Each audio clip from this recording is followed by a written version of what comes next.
চুমুকে। সুপ্রিয় দর্শক, আজ আমাদের মাঝে উপস্থিত রয়েছেন senior consultant dietitian Bangladesh diabetic network BDN Nazia Afrin. শুভ সকাল আপু, কেমন আছেন? ভালো আছি আলহামদুলিল্লাহ। আপনাকে পেয়ে কিন্তু ভালো লাগছে, কারণ আমরা আসলে শরীর সুস্থ রাখার জন্য সব সময় চেষ্টা করি এবং আসলে তার জন্য কি কি টিপস অ্যাপ্লাই করা যেতে পারে, কি কি নিয়মাবলী রয়েছে, সেগুলো কিন্তু আপনাদের কাছ থেকে আমরা পাই। তো শুরুতে একটু জানতে চাই, সেহরি ইফতারে একজন রোজাদার ব্যক্তি আসলে কোন খাবারগুলো খেতে পারেন বা খাওয়া উচিত? ধন্যবাদ আপনার প্রশ্নের জন্য। আসলে আমরা সারাদিন দীর্ঘক্ষণ রোজা রাখার পর যখন আমরা ইফতার খেতে যাচ্ছি, তখন স্বাভাবিকভাবে আমাদের ট্র্যাডিশন অনুযায়ী আমরা ভাজা পোড়াটা খুব চুজ করি বা আমরা মজাদার খাবার খেতে চাই। কিন্তু আমাদের এটা সবসময় মনে রাখতে হবে, মজাদার খাবারের পাশাপাশি হচ্ছে খাবারটা যাতে স্বাস্থ্যকর হয়। সেই জন্য আমরা প্রথমেই যেটা করব, আমরা প্রথমে খেজুরটা খেতে পারি। সেই ক্ষেত্রে খেজুর এত পরিমাণে আঁশ জাতীয় খাবার এবং এটার যে শর্করাটা খুব ভালো শর্করা, সেই জন্য আমরা এটা আগে খেয়ে নিয়ে তারপর হচ্ছে শরবত বা পানি যেটা খেতে চায়, ফলের জুস খেতে পারে। তারপর হচ্ছে ধীরে ধীরে মানে 10-15 সেকেন্ড গ্যাপ দিয়ে তারপর আস্তে আস্তে অন্যান্য খাবারগুলো খেতে হবে। সেই ক্ষেত্রে প্রথমেই যদি আমরা ভাজা পোড়া খেয়ে ফেলি, তাহলে শরীরটা অনেক শুষ্ক হয়ে যাবে। সেজন্য সেটা না খেয়ে ছোলা হতে পারে অথবা মুড়ি হতে পারে, একটু ভারী খাবার যেটা আমাদের পাকস্থলীকে কিছুটা ঠান্ডা করবে। তারপর হচ্ছে আমরা যদি ভাজা জাতীয় খাবার খেতে চাই, খেতে পারি। আচ্ছা, এই ক্ষেত্রে আর হেলদি খাবার কি কি তালিকায় রাখা যেতে পারে? স্পেশালি হেলদি খাবারের তালিকা যদি আমি বলি, তাহলে হচ্ছে ফল, তরল জাতীয় যে কোনো খাবার, ডাবের পানি হতে পারে, ফলের জুস হতে পারে, উইদাউট সুগার হলে বেটার, যারা কিনা প্রাপ্তবয়স্ক, ছোট বাচ্চাদের ক্ষেত্রে আমরা দিতে পারি। তারপরে হতে পারে ছানার মিষ্টি হতে পারে, দই হতে পারে, টক দই হলে খুবই ভালো, টক দই দিয়ে একটা শরবত বা সালাদ করে খেতে পারি। তারপর আমাদের ছোলা, মুড়ি, চিরা হতে পারে, দুধ চিরা বা দই চিরা হতে পারে, আর এরকম খাবারগুলো আমরা খেতে পারি আর কি। আচ্ছা, অনেকে দেখি যে ইফতারে স্পেশালি শরবত বানানোর জন্য অনেক কিছু ইউজ করে, চিয়া সিড দেন, কিছু ফুলের ভুসি দেন, তারপর আপনার তোকমা দেন, সবকিছু দিয়ে আসলে একটা মিক্সড আপ একটা জুস তারা বা একটা শরবত তারা রেডি করেন।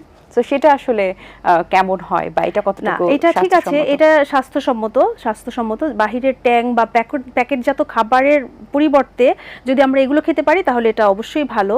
কিন্তু মানে ভালো এক্সেস ইজ অলওয়েজ ব্যাড। মানে ভালো তো বটেই, কিন্তু এটা অনেক বেশি করা যাবে না, অতিরিক্ত পরিমাণে করা যাবে না। ধরেন একজন ব্যক্তি যার কিনা ঠিকঠাক তার কোনো কনস্টিপেশন নাই, তার পেট ক্লিয়ার, সে ঠিকঠাক তার টয়লেট হচ্ছে, তখন হচ্ছে কি এত কিছু একসাথে খাওয়ার দরকার পড়ে না। কিন্তু এমন অনেকে আছে যে যারা কিনা থাইরয়েডের পেশেন্ট হতে পারে বা IBS থাকতে পারে, অথবা হচ্ছে তার ইউরিক অ্যাসিডের মাত্রা বেড়ে যেতে পারে, যে কারণে তার পেটে গন্ডগোল হতে পারে, গ্যাস্ট্রিক আলসারের পেশেন্ট হতে পারে। সেই ক্ষেত্রে তাদের জন্য এটা ঠিক আছে। এখন হয় কি, একটা থেরাপি তো আসলে সবার জন্য প্রযোজ্য নয়, বয়স ভেদে পেশেন্টের ধরন ভেদে হচ্ছে আমাদের এগুলো ডিফারেন্স হয় আর কি। আচ্ছা, রমজানে যেটা সবচেয়ে বেশি একটা প্রবলেম হয় সেটা হচ্ছে ঘুমের প্রবলেম। ঘুম একদমই হয় না, খুব প্রবলেম হয়। সেই ক্ষেত্রে আসলে কি কি ধরনের ক্ষতি হতে পারে? ঘুমটা হচ্ছে কি খুবই ইম্পর্ট্যান্ট আমাদের জীবনে। আমাদের রোগ প্রতিরোধ ক্ষমতার যে হরমোন বা এনজাইমগুলো, এগুলো সাধারণত আমাদের কাজ করে হচ্ছে রাত 11টা থেকে 2টা পর্যন্ত। এই ঘুমটাতে আমরা কিন্তু অ্যাজ ইউজুয়াল সবাই জানি যে 6 থেকে 8 ঘন্টা আমাদের পার ডে ঘুমাতে হবে, কিন্তু আমরা সময়টা জানি না। আমরা মনে করি যে হ্যাঁ, আমরা সারা রাত কাজ করছি, পড়াশোনা করছি বা আদার্স কিছু করছি, তাহলে আমরা দিনের বেলায় ঘুমিয়ে নিব। কিন্তু ব্যাপারটা তেমন না। ব্যাপারটা হচ্ছে আমাদের ওই নির্ধারিত টাইমটার মধ্যে যদি আমরা ঘুমাতে পারি, ওই সময় যদি আমরা 2-3 ঘন্টা বা 4 ঘন্টাও ঘুম হয়, সেই ঘুমটা প্রপার হবে এবং আমাদের শরীরের এনজাইম, হরমোন, এই ব্যালেন্সগুলো ধরে রাখতে সহায়ক হবে। সেই ক্ষেত্রে আমার মনে হয় আমরা ইফতারের পরপর বা তারাবির পরপর খুব বেশি লেট না করে ঘুমিয়ে যাওয়া উচিত। যেহেতু আমাদের আবার সাহরিতে উঠতে হচ্ছে, তাহলে আমাদের ওই টাইমটা কভার হবে, যে 11টা থেকে যে 2টা মোস্ট ইম্পর্ট্যান্ট টাইম, বিশেষ করে ডায়াবেটিক পেশেন্টদের জন্য। কারণ ওদের হচ্ছে কি ঘুম ঠিকঠাক না হলে ওদের আদার্স অর্গানগুলো এমনি ঝুঁকির মধ্যে থাকে, কিডনি বা আদার্স যে সমস্যাগুলো থাকে। তার জন্য আমরা বেশি রাত করা যাবে না, যাতে এই দিকে আমরা সাহরিতে ঠিকঠাক উঠে যেতে পারি। আচ্ছা, এই ক্ষেত্রে আরো একটি বিষয় যেটা কাজ করে যে আমরা আসলে সবাই তো হেলদি লাইফস্টাইলটা মেনটেন করতে চাই ইফতার সেহরিতে। সেক্ষেত্রে অনেক সময় দেখা যায় যে যেহেতু পানি খাওয়া হয় না সারাদিন, তো ইফতারের পরে একদম পানি খেয়ে সে পেটটা ফুল করে, এবং অনেকে কিন্তু আছেন যারা খাবার একদমই খেতে চান না। একটু হয়তো যে আপনি খেজুরের কথা বললেন, তারা একটু খেজুর খেয়ে পানি খেয়ে পেটটা ভরে ফেলেন এবং তারা চিন্তা করেন আমি এখন আর ইফতারটা করব না, আমি একদম ডিনারে গিয়ে খাবো। এটা কি আসলে ক্ষতিকারক কিনা? হ্যাঁ, এটা ক্ষতিকারক, অবশ্যই ক্ষতিকারক। কারণ দীর্ঘ সময় না খেয়ে থাকার পর শুধুমাত্র পানি দিয়ে বা ফ্লুইড দিয়ে শরীরটাকে ভরিয়ে ফেলে তার নিউট্রিশিয়াস ডিফিসিয়েন্সি হতে পারে। সে যদি অন্য কোনো রোগে থাকে সেগুলো হাইপো হয়ে যেতে পারে। সেই ক্ষেত্রে হচ্ছে অবশ্যই তাকে সুষম খাবারটা গ্রহণ করতে হবে। পানিটা আমরা প্রথমেই বলি যে অতিরিক্ত পানি খেয়ে ফেলবো না। আমরা অতিরিক্ত পানি খেয়ে ফেলে এটা আমাদের জন্য আরও পাকস্থলী, দেখা যায় যে যাদের পাকস্থলী দুর্বল তাদের পেটে অনেক সময় মোচড়ায়, অনেক সময় হচ্ছে খুব বেশি কষ্ট হতে থাকে, অন্য কোনো খাবার তারা আর গ্রহণ করতে পারে না। সেই জন্য পানিটা একটু ধীরে ধীরে খেতে হবে, কিছু খাবার কিছু পানি এরকম অল্প অল্প পরিমাণে, এবং সেটা একদম টেনে আপনার ইফতার থেকে সেহরি পর্যন্ত 8 গ্লাস 9 গ্লাস এরকম 2 থেকে 3 লিটারের মধ্যে থাকতে হবে। সেই জন্য হচ্ছে কি সুষম খেতে হবে। সুষম বলতেই আমরা বুঝি আসলে কিছু হালকা খাবার কিছু ভারী খাবার।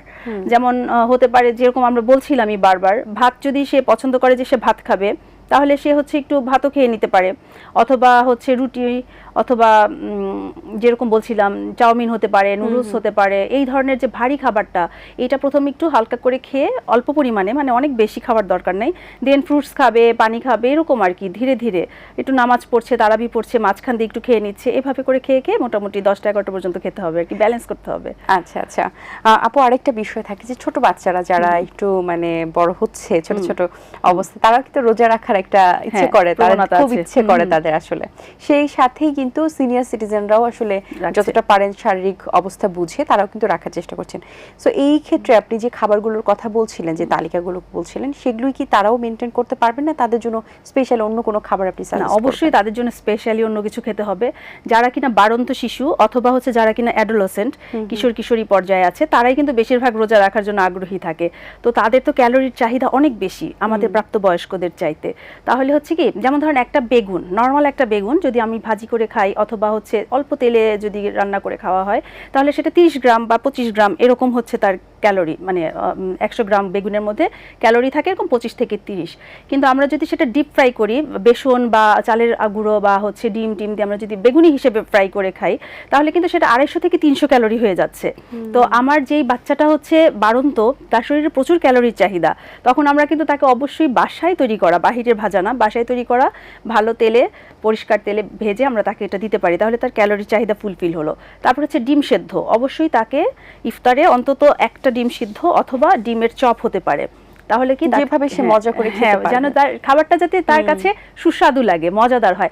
আমরা সাধারণত ধরেই নিই যে ডায়েটিশিয়ানের কাছে গেলে হয়তো খাবার কম দিবে, হয়তো আমাকে বিস্বাদ স্বাদ নাই এই টাইপের খাবার সাজেস্ট করবে। ব্যাপারটা তেমন না। আমরা কিন্তু খুব মজা করেও খাবার খেয়ে শরীরকে সুস্থ রাখতে পারি, এবং খাবার কিন্তু আসলে খুশি হয়ে খাওয়ার মাধ্যমে কিন্তু যেই শারীরিক ফুলফিলনেসটা আসে সেটা খুব বেটার হয় আর কি। আচ্ছা আপু, ডায়েটিশিয়ানের কথা যেহেতু আপনাকে পেয়েছি, একটু জানতে চাই যে অনেকে ডায়েটিশিয়ানের কাছে গিয়ে ডায়েট চার্টটা নিয়ে তারপর তারা সেটা ফলো করে হয়তোবা তারা ওজন কমাচ্ছেন কিংবা বাড়াচ্ছেন বা সুস্থ থাকছেন অ্যাকচুয়ালি। আবার অনেকে আছেন যারা এটা মনে করছেন না, তারা জিমে যাচ্ছেন।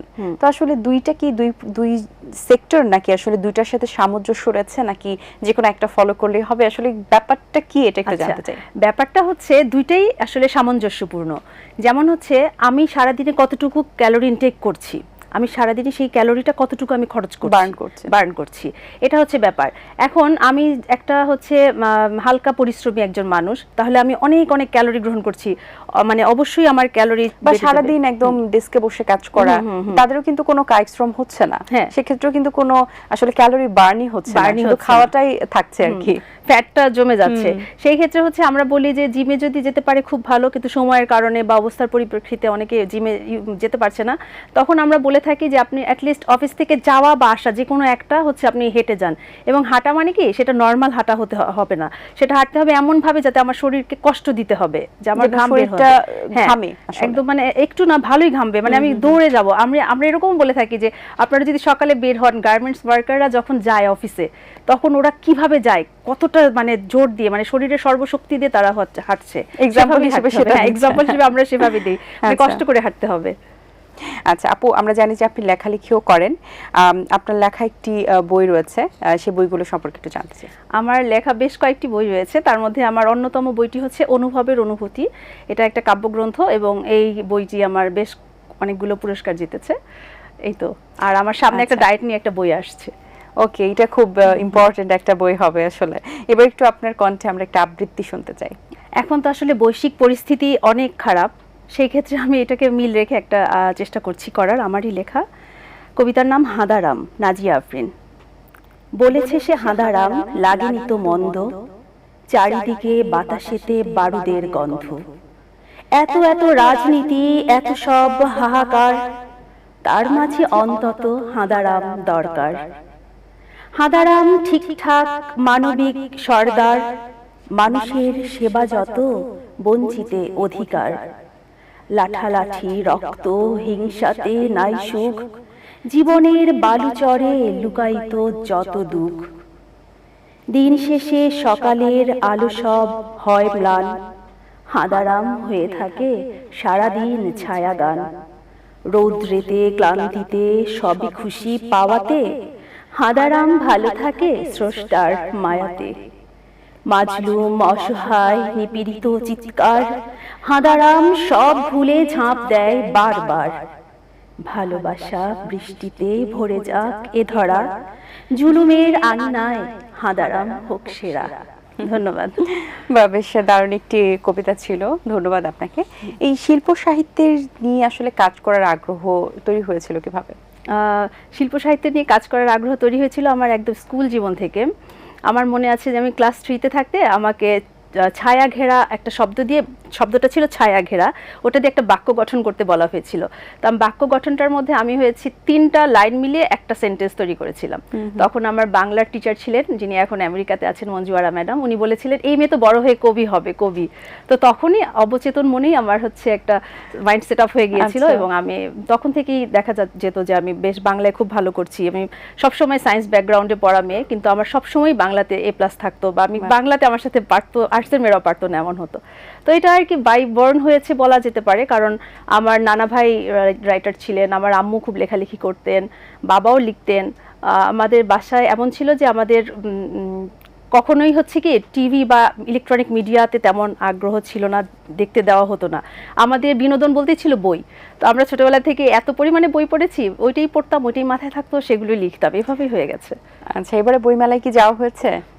এখনো যাওয়া হয়নি, আমি আসলে যাওয়া হবে। হ্যাঁ, ছিলাম বাইরে। আচ্ছা, এই ক্ষেত্রে আপনার এই যে সবকিছু নিয়ে বা ব্যক্তিগতভাবে সবচেয়ে সাপোর্টিভ কে ছিলেন? ব্যক্তিগতভাবে সাপোর্টিভ আমার মা ছিলেন, আমার মায়ের অনুপ্রেরণায় আমি এখানে। অসংখ্য ধন্যবাদ আপু আপনাকে, খুবই ভালো লেগেছে, অনেক কিছু জানতে পারলাম, স্পেশালি এই যে ইফতার আর সেহরি নিয়ে, আসলে খাবার বিষয়টা নিয়ে সবাই একটু টেনশনে থাকেন।